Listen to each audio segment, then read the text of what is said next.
everyone. Thanks for joining us on another episode of the afternoon shift.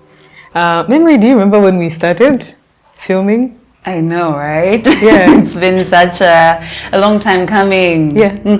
Feels like it was just yesterday when we started, you know. Yeah. We've got a couple of reels out now.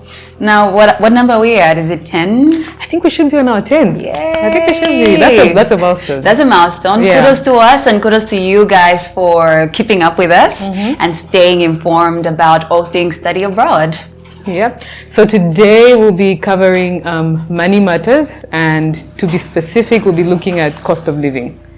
So for those that maybe don't understand exactly what cost of living is, this is like an amount of money that you put aside, which is going to cover your essential needs while you study and live abroad. Yeah, so these essential needs that Timoni is talking about are things like transportation, accommodation, as well as food, just so that, you know, you maintain your lifestyle of eating, traveling, going to classes and going around, and even your accommodation. Yeah. So each country has a specific cost of living amount that's, you know, they need you to have in your bank account, or they need you to have to show before you apply for a study visa in that particular destination. Yeah, and it really differs from country to country. While some countries will have, like Australia, having 29,710 Australian dollars, the UK has a different amount. And in all cases, for students applying to study at whatever university in whatever country they are going to, you need to show this amount alongside the amount that's needed for your tuition fees and travel costs as well. Yeah, so we thought it would be good for us to just talk about this because it's something that you need to know as somebody that decides to study in a particular destination. You need to know how much your accommodation is going to cost, how much your, you know, different things like upkeep, transport, how much a cup of coffee costs maybe in the UK, if you want details like that. Yeah, so you mentioned that Australia has, you said 29,710 Australian dollars. So is this the same with the UK and other destinations? No, so it's not the same. For the UK, there are two costs of living. So there's one inside the UK, well, they're both for the UK. One inside London and the other outside of London. So for the one inside of London, it's £10,539. And then for outside London, it should be around 13,000.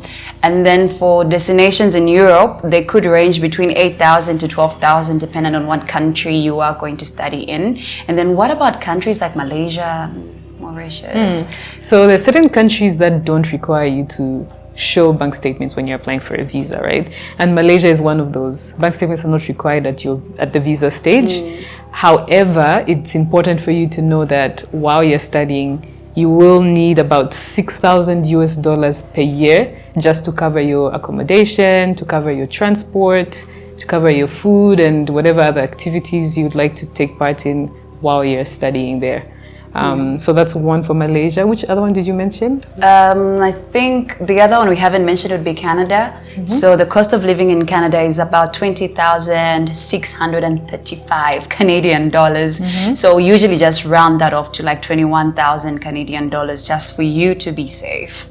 Yeah. Anyway, why are we actually talking about this? So it is important for international students to know about what the cost of living is in whatever country they're going to study, just so that they plan accordingly and in time, so that, you know, you don't get a shock of your life when you get there. So it is really, really important. Besides just focusing on the tuition fees, you would need to know how much you need for upkeep and also to just keep you alive in that country. Exactly. And it also helps for them to plan ahead.